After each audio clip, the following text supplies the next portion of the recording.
मस्त कहानियाँ। पहाड़पुर गांव के इकलौते जमींदार सूर्यकांत का बेटा राजवीर व्यापार के काम से दूसरे गांव गया था। जमींदार सूर्यकांत अब बूढ़े होने लगे थे, इसलिए उनके ज्यादातर काम अब राजवीर ही देखने लगा था। तभी एक सुनसान रास्ते पर उसने एक सुंदर लड़की को देखा जो एक थाली में खाना लेकर जा रही थी। वो लड़की बहुत सुंदर थी। वो राजवीर के सामने से आगे चली गई। राजवीर भी अपनी हवेली आ गया।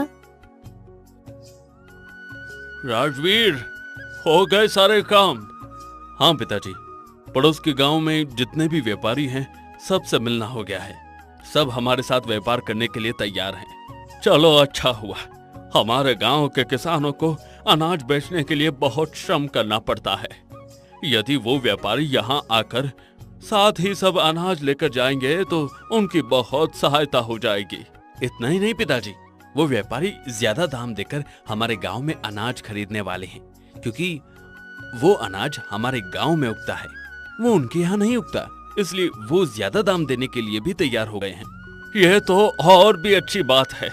किसानों को उनके श्रम का उचित फल मिलना ही चाहिए। ऐसे ही सूर्यकांत और राजवीर अपने काम और व्यापार के विषय में चर्चा करने लगते हैं। दोनों भी बहुत सज्जन और दयालु प्रकार के व्यक्ति थे। जमींदार होने के बाद भी कभी वो किसी गरीब से अनुचित व्यवहार नहीं करते थे और सदा ही सबकी मदद करते थे। फिर एक दिन राजवीर रास्ते से जाते हुए उसी लड़की तो फिर से देख लेता है। आज भी उसके हाथ में एक थाली होती है। अरे ये तो वही लड़की है। उस दिन भी वो ऐसी ही थाली लेकर जा रही थी। कितनी सुंदर लड़की है। राजवीर मन ही मन लड़की को देखकर मुस्कुराने लगता है। उसके चेहरे पर भी हल्की मुस्कुराहट आ जाती है। ऐसे ही अब राजवीर जब भी अपने काम के लिए बाहर जाता, उसे वो लड़की दिखाई देने लगती है। उसे देखकर राजवीर को उससे लगाव होने लगता है। एक दिन वो ठान लेता है कि अब वो उससे बात करके रहेगा।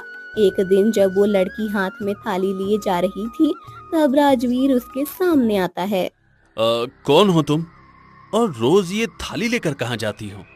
मैं देवयानी हूँ, इसी गांव में रहती हूँ। एक भिखारी को खाना खिलाने के लिए रोज ये थाली लेकर जाती हूँ। पर ये सब आप क्यों पूछ रहे हैं? कौन है आप? मैं पहाड़पुर के जमींदार सूर्यकांत का बेटा हूँ राजवीर।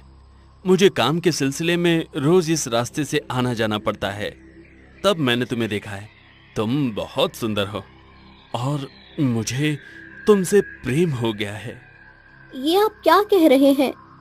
मैं समझता हूँ कि मेरी बात तुम्हें विचित्र लग रही है, पर क्या करूँ, इतने दिनों से मैं ये बात तुमसे कहने का प्रयास कर रहा था। आज मैंने ये निश्चित किया था कि तुमसे बात करके ही रहूंगा। मुझे तुम बहुत अच्छी लगती हो। बताओ, तुम्हारा घर कहाँ है? मैं तुम्हारे माता पिता से बात करना चाहता हूँ। मेरे घर में कोई नहीं है। मैं बिल्कुल अकेली हूँ, अनाथ हूँ। तो अब ये निर्णय तुम ही लो कि तुम्हें मुझसे विवाह करना है या नहीं। देवयानी कुछ देर विचार करती है और राजवीर से विवाह करने के लिए हाँ कह देती है। राजवीर का मन खुशी से भर जाता है। वो हवेली पर आता है और अपने माता पिता से देवयानी के विषय में बात करता है। वो दोनों भी हाँ कह देते हैं और राजवीर के साथ देवयानी का विवाह हो जाता है। देवयानी के विषय में किसी को भी ज्यादा जानकारी नहीं होती। देवयानी अब हवेली में सबके साथ घुल मिल जाती है। दोपहर को सबका खाना होने के बाद वो अपने कमरे में चली जाती है और दरवाजा अंदर से बंद कर लेती है। एक दिन उसकी सास सुभद्रा देवयानी के कमरे का दरवाजा बहुत देर से खटखटा रही होती है। अरे क्या हुआ? कितनी देर से बहू के कमरे का दरवाजा खटखटा रही हो? हाँ, पर बहू दरवाजा ही नहीं खोल रही है। अरे क्या हुआ? कितनी देर से बहू के कमरे का दरवाजा खटखटा रही हो? मुझे बहू से जरा काम था, इसलिए मैं उसे बुला रही थी। पर देखो, बहू है कि दरवाजा ही नहीं खोल रही है। ऐसी भी क्या गहरी नींद? मुझे तो अब उसकी चिंता होने लगी है। राजवीर भी घर पर नहीं है। अरे चिंता मत करो, बहू जाग जाएगी। तभी अंदर से दरवाजा खुलता है। अरे बहू, क्या कर रही थी तुम? मैं कितनी देर से दरवाजा खटखटा रही हूँ। माँ जी, मेरी आंख लग गई थी, मुझे क्षमा करना। पता ही नहीं चला कि आप दरवाजा खटखटा रही हैं। तुम्हारा स्वास्थ्य तो ठीक है ना? कुछ हो तो नहीं रहा है तुम्हें? नहीं माँ जी, मैं ठीक हूँ, आप चिंता मत कीजिए। देवयानी सुभद्रा के साथ बाहर चली जाती है। रोज देवयानी दोपहर को सबके आराम करने के समय अपने कमरे का दरवाजा बंद रखती थी। एक दिन सुभद्रा की कुछ सहेलियां आई हुई थी। सुभद्रा उनके साथ बातें करते हुए आंगन में घूम रही होती है। सभी बात कर रही थी कि तभी सुभद्रा देखती है कि देवयानी उसके कमरे की खिड़की से कूदकर कहीं जा रही है और उसके हाथ में कुछ है। देवयानी को ऐसे करते हुए देखकर उसके मन में कई सवाल आते हैं। सुभद्रा विचार करने लगती है, आखिर देवयानी सबसे छुपकर कहाँ गई होगी।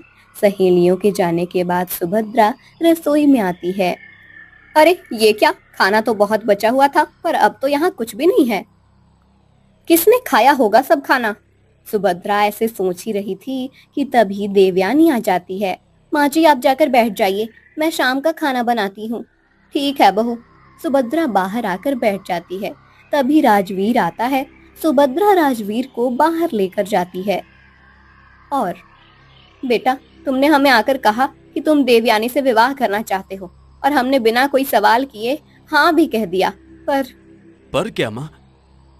हमें उसके विषय में कोई जानकारी नहीं है। उसके माता पिता, उसका कुल, कुछ भी नहीं। माँ, मैंने कहा तो था कि वो बेचारी अनाथ है। हाँ, फिर भी कोई तो होगा ऐसा जो उसके विषय में कुछ जानता हो। क्या हुआ माँ? आज इतने दिनों बाद तुम्हारे मन में देवयानी के विषय में इतने प्रश्न क्यों उत्पन्न हो रहे हैं? राजवीर, मुझे ऐसा लगता है कि बहू रोज दोपहर को कहीं जाती है, हमें बिना बताए, और आज तो घर का बचा हुआ खाना भी अचानक गायब हो गया है। क्या? अरे हाँ, याद आया। देवयानी रोज एक भिखारी को खाना खिलाने जाती है। रोज भिखारी को खाना खिलाती है? हाँ, पता नहीं, कदाचित उसका ऐसा कोई व्रत होगा। अच्छा, ठीक है।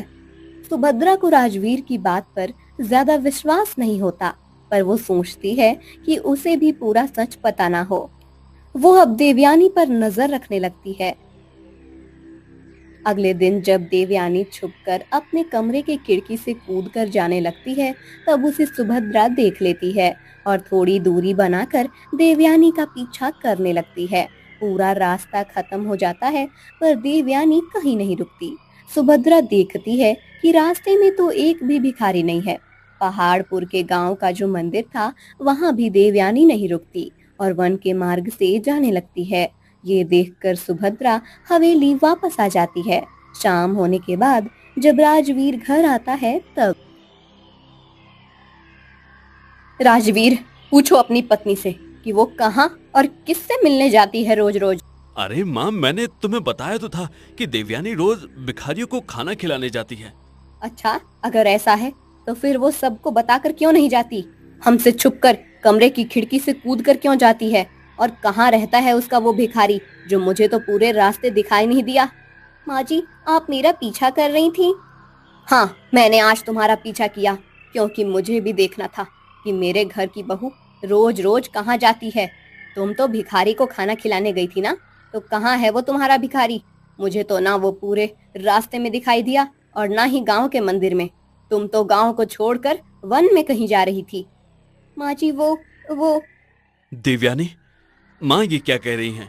तुमने मुझे बताया था कि तुम भिखारी को रोज खाना देने जाती हो, और मैंने भी तुम्हें यही पूछा कि तुम कहाँ जाती हो, पर आज मैं ये क्या सुन रहा हूँ? वो मैं आपको नहीं बता सकती। देखा राजवीर, जानकारी ना लेने का नतीजा, हमें इसके विषय में कुछ पता नहीं है और ये कुछ बता भी नहीं रही है। सुन लो बहू, आज से तुम्हारा घर के बाहर जाना बंद। कोई आवश्यकता नहीं है उस भिखारी को खाना खिलाने की। पर माँ जी, मुझे उसे खाना देने जाना ही होगा। नहीं, जब तक तुम हमें सच नहीं बताती, तब तक तुम इस घर से अब बाहर नहीं जाओगी। सुभद्रा गुस्से से ऐसे कहकर अंदर चली जाती है। सुभद्रा का गुस्सा देखकर राजवीर भी कुछ कह नहीं पाता और देवयानी के पास कहने के लिए कुछ नहीं होता। 2 दिन बीत जाते हैं। उधर वो भिखारी अब भूखा रहने लगता है। वन के मार्ग से जाने के बाद पहाड़ी पर एक प्राचीन मंदिर था। जहाँ वो भिखारी रहता था, बहुत बुढ़ा और सफेद बढ़ी हुई दाढ़ी और बाल ऐसे भयानक चेहरे का भिखारी भूख से तड़प रहा था। 2 दिन हो गए, अब तक वो क्यों नहीं आई भोजन लेकर? कितनी भूख लगी है मुझे।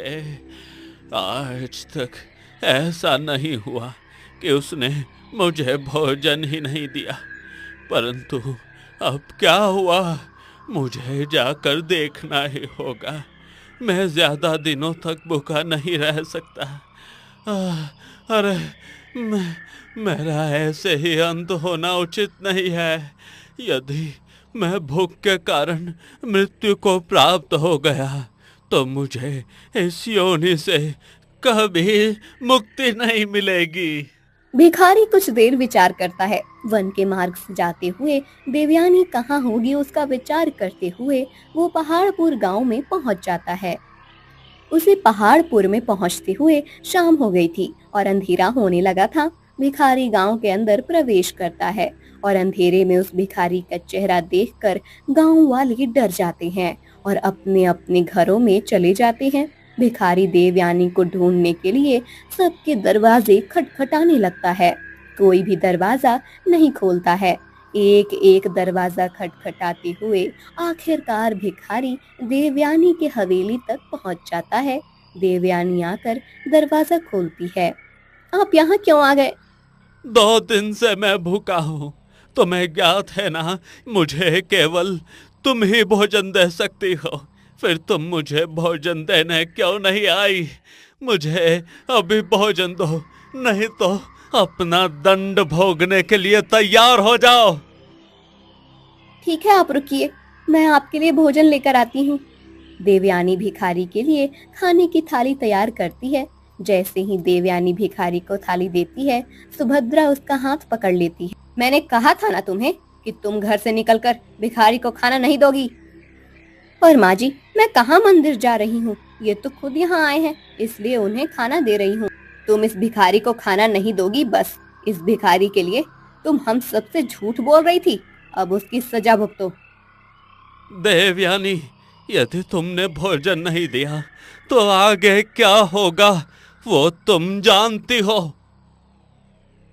ए भिखारी, जाओ कहीं और जाकर भीख मांगो, यहाँ तुम्हें कुछ नहीं मिलेगा। ठीक है, मैं वापस चला जाता हूँ। भविष्य में तुम पर जो संकट आएगा उसके लिए तैयार हो जाओ। भिखारी गुस्से से चला जाता है। अगले दिन जब देवयानी सोकर उठती है तब उसके शरीर पर विचित्र प्रकार के निशान होते हैं। सुभद्रा वो निशान देखती है, तब वो वैद्य जी को बुलाती है। वैद्य जी आकर देवयानी के लिए औषधि और लेप देकर जाते हैं। कुछ दिनों तक उपचार करने के बाद भी देवयानी के शरीर के निशान जाने के नाम नहीं ले रहे थे। ये क्या हो गया है बहू को? ये दाग तो कम होने के बजाय अब बढ़ते ही जा रहे हैं। हाँ माँ, मैं भी वही विचार कर रहा हूँ। कितने दिन से वैद्य जी उपचार कर रहे हैं, पर अभी तक इसकी स्थिति में कोई सुधार ही नहीं आ रहा है। मुझे नहीं लगता कि ये दाग ऐसे ही औषधि से चले जाएंगे, उसके लिए कुछ और करना होगा। क्या करना है, बताओ।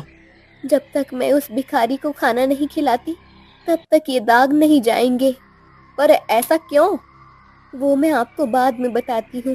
पहले मुझे उसे खाना खिलाने दीजिए, उसके बाद ही सब ठीक होगा। देवयानी की बात पर विचार करके सुभद्रा देवयानी को भिखारी को भोजन देने को हाँ कह देती है। इस बार देवयानी के साथ उसका परिवार भी उस प्राचीन मंदिर में आता है।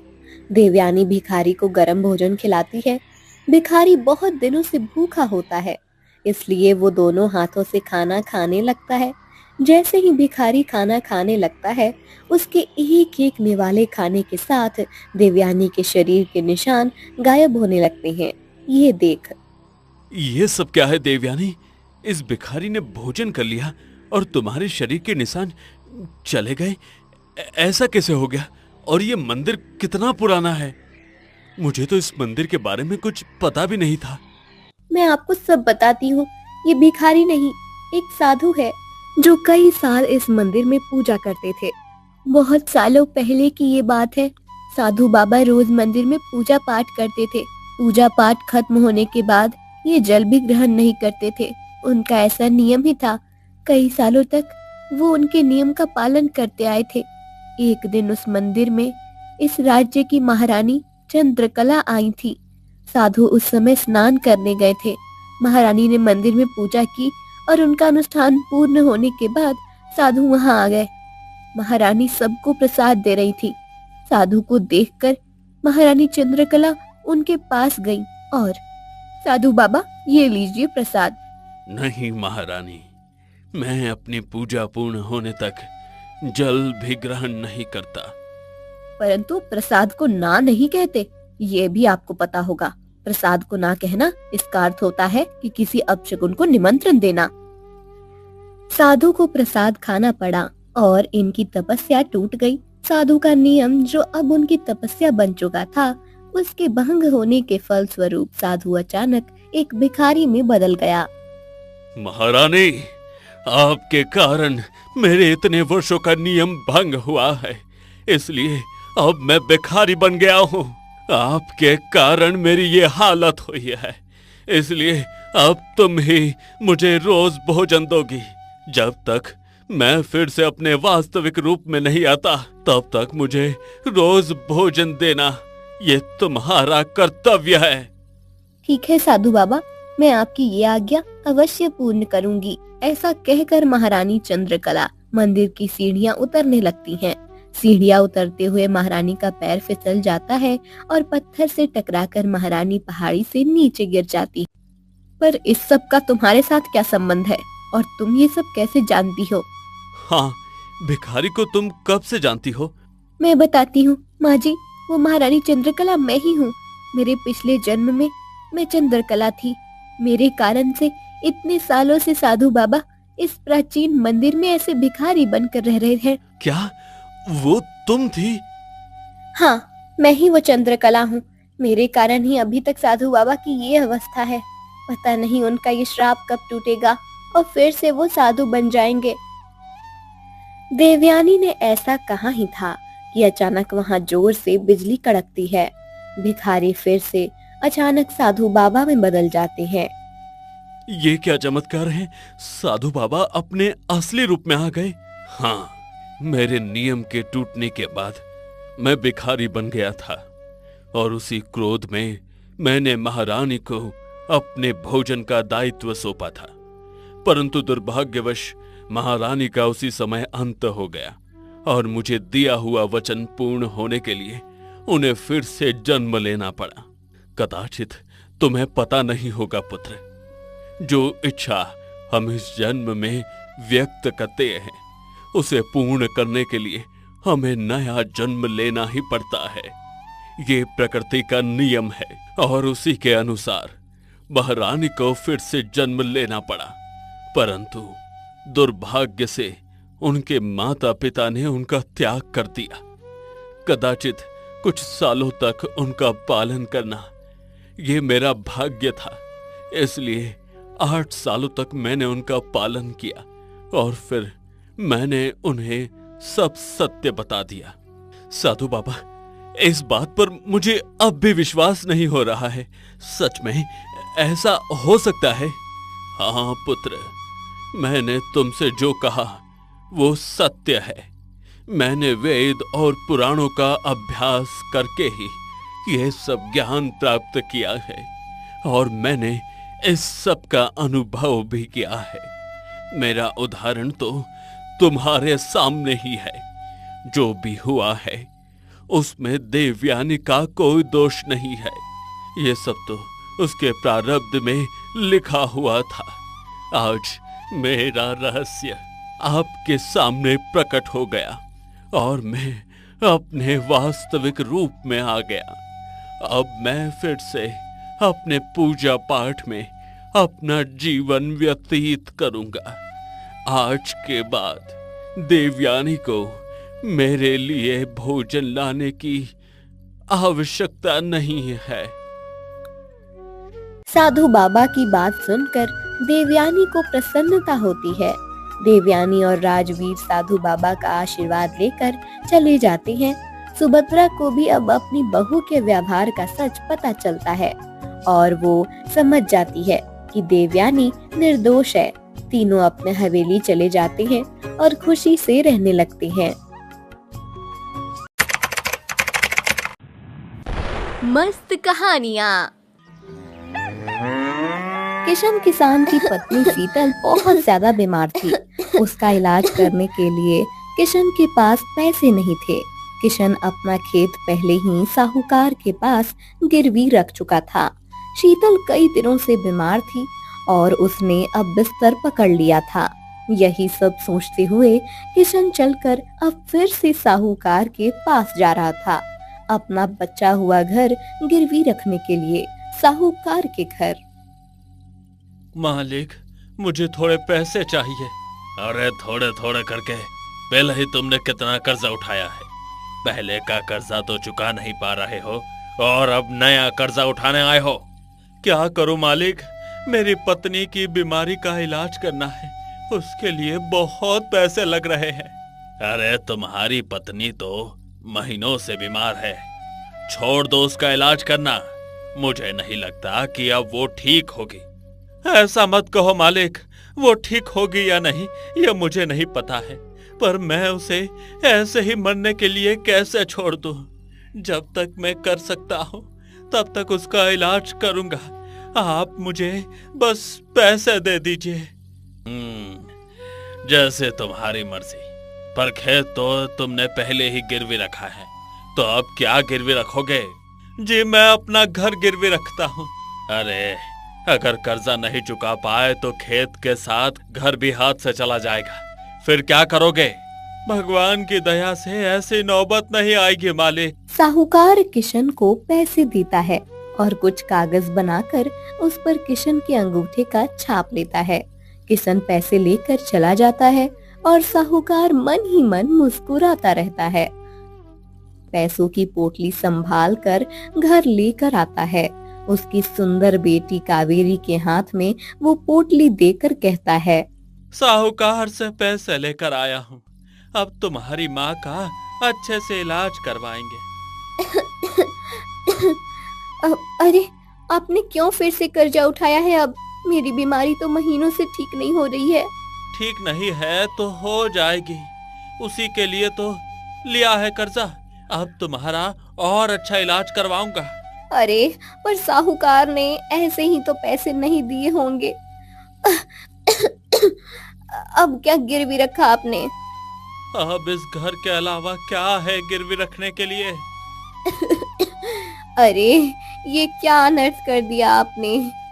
एक घर ही तो बचा था, अब वो भी चला गया तो हम क्या करेंगे? इससे अच्छा तो आप मुझे मरने के लिए छोड़ देते। ऐसा मत कहो, मुझसे जो भी बन पड़ेगा मैं वो सब करूंगा। हाँ माँ, तुम अब बाकी सब चिंता छोड़ दो। अब तो तुम सिर्फ ये सोचो कि तुम्हें अब पूरी तरह से ठीक होना है। शीतल का इलाज शुरू हो जाता है। किशन और कावेरी दोनों अपने ही खेत में मजदूरी करते थे। उसका खेत जो अब साहूकार के पास गिरवी था, साहूकार उसमें किशन से मजदूरी करवाता था। अपने ही खेत में किशन मजदूर बन गया था और उसे इस बात का बहुत दुख होता था। फिर भी वो अपने परिवार के लिए काम करता था। कुछ दिन बीत जाते हैं, लेकिन अब तक शीतल की तबीयत ठीक नहीं हो रही थी। एक दिन साहूकार किशन के घर पर आता है। वो वहाँ कावेरी को देखता है और अरे वाह किशन, तुम्हारी बेटी तो बहुत सुंदर है। मालिक, आप यहाँ कैसे? कुछ काम था तो मुझे बुला लेते, आपने आने की तकलीफ क्यों की? अरे इसमें तकलीफ कैसी, यहीं से जा रहा था, मैंने सोचा कि तुम्हारी पत्नी की तबीयत भी पूछ लूं। वैसे कैसी है तुम्हारी पत्नी? अब तक ज्यादा सुधार नहीं आया है, देखते हैं क्या होता है आगे। साहूकार चला जाता है। साहूकार ने जब से कावेरी को देखा था तब से उसका चेहरा साहूकार की आंखों से जा नहीं रहा था। हालांकि कावेरी साहूकार से बहुत ज्यादा छोटी थी, पर वो कावेरी के साथ शादी के सपने देखने लगता है।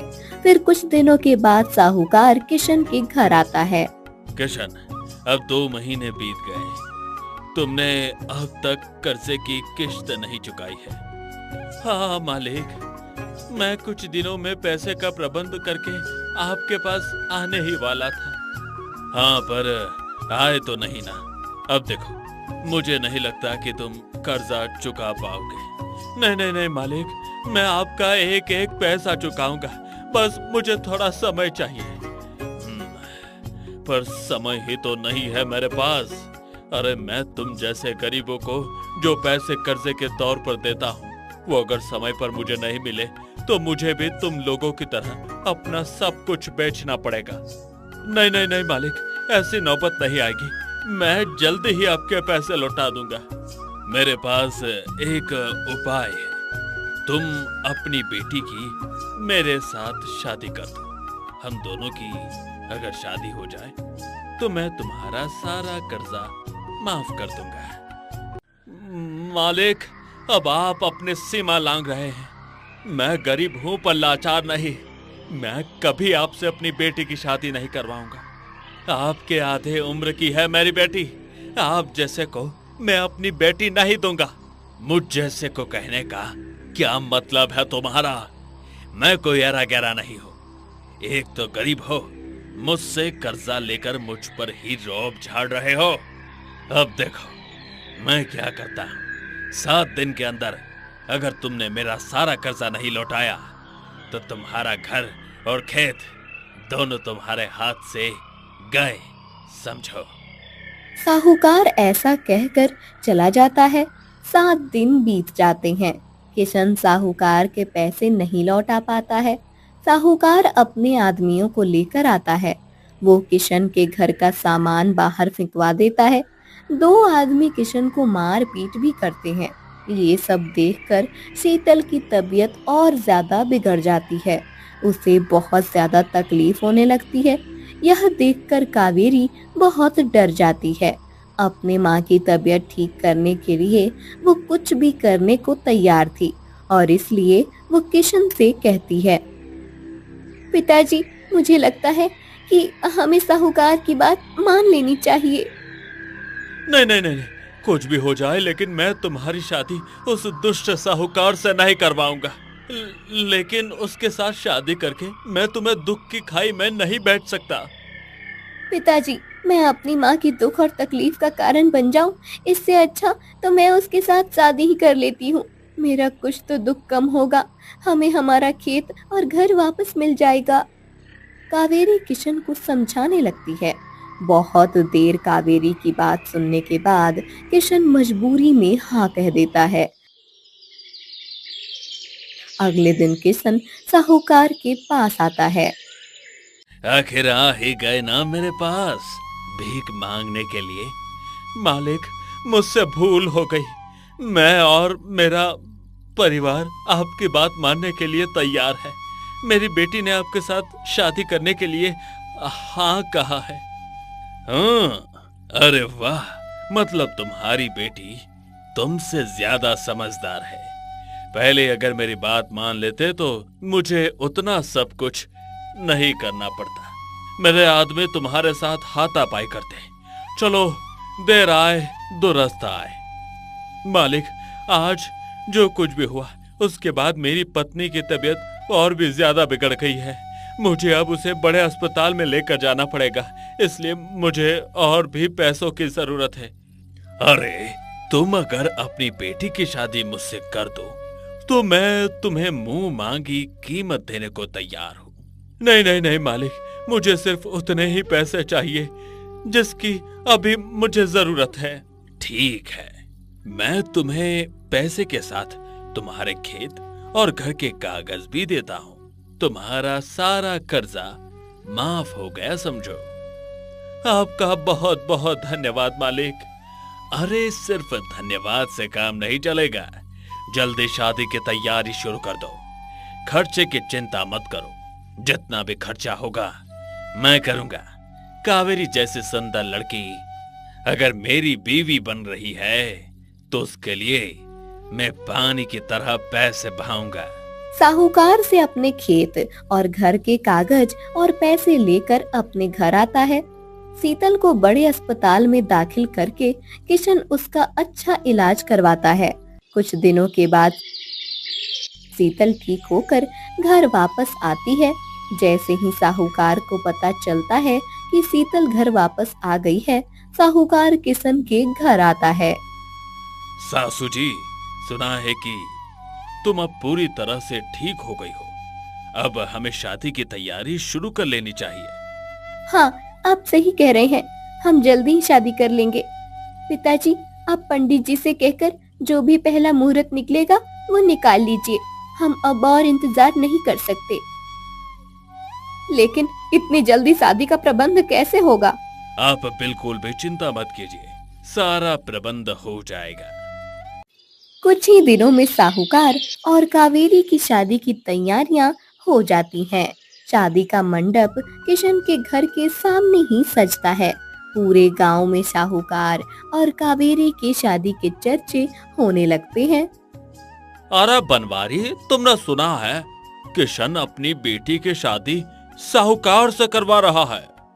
हाँ, मैं अभी किशन के घर से ही आ रहा हूँ। शादी की सारी तैयारियां हो गई है। समझ नहीं आता कि किशन अपनी बेटी की शादी साहूकार के साथ क्यों करवा रहा है। वही तो, वो साहूकार कितना बड़ा है उससे। किशन की बेटी तो कितनी सुंदर है, उम्र में भी छोटी है। उससे तो कोई भी लड़का हाँ कर सकता है। हाँ, पता नहीं ऐसा क्यों कर रहा है वो। मैंने उसे समझाया भी, फिर भी वो नहीं मान रहा है। उसने कहा कि उसकी बेटी ही साहूकार से शादी करना चाहती है। अब लड़की ही चाहती है उससे शादी करना, तो हम क्या कर सकते हैं। वैसे भी तो हमें निमंत्रण तो आया है शादी का, चले जाएंगे और दावत उड़ाएंगे।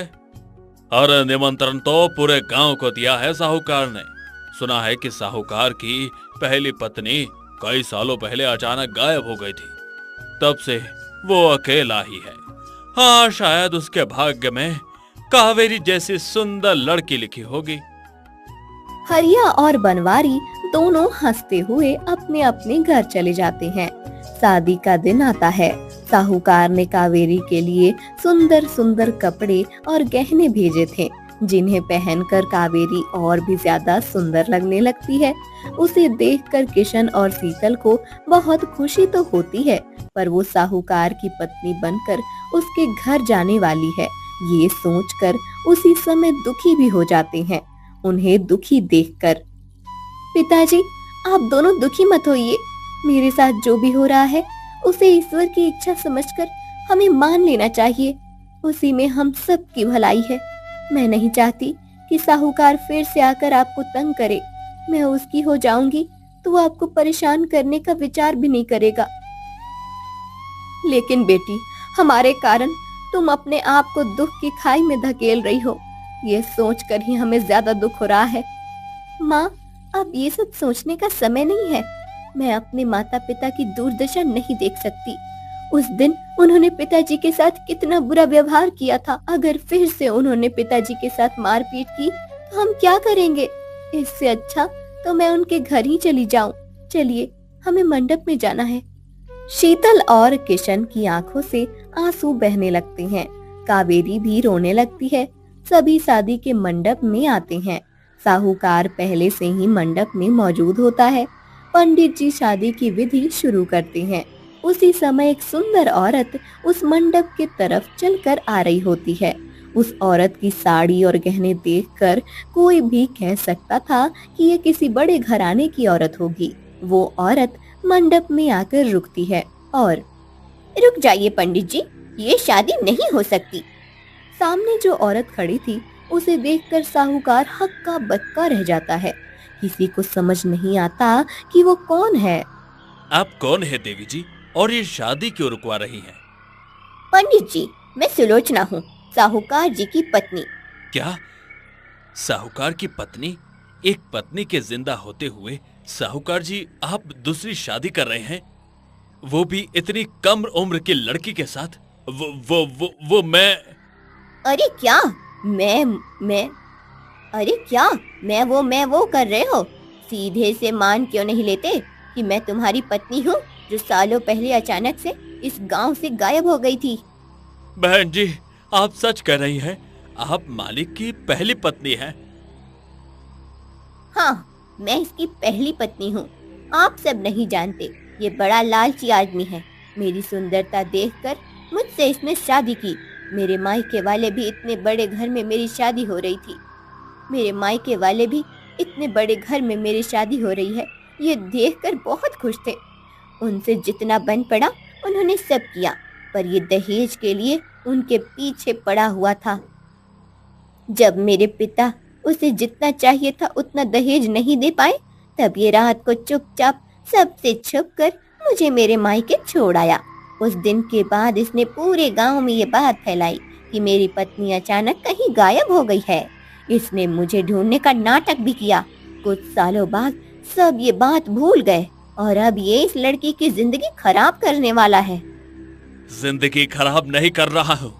मुझसे शादी करके तो इसे वो सब कुछ मिलेगा जो इस गरीब किसान उसे नहीं दे सकता। मैं तुम्हें अच्छी तरह से पहचानती हूँ। तुम पहले तो ऐसा नाटक करोगे कि तुमने इन्हें सब कुछ दिया है, पर कुछ दिनों के बाद तुम इनका घर खेत सब कुछ इनसे लूट लोगे और ये बेचारे अपनी बेटी के लिए तुम्हारा विरोध भी नहीं कर पाएंगे। भाई साहब, ये आपका घर हड़प लेगा। आप ये शादी मत होने दीजिए।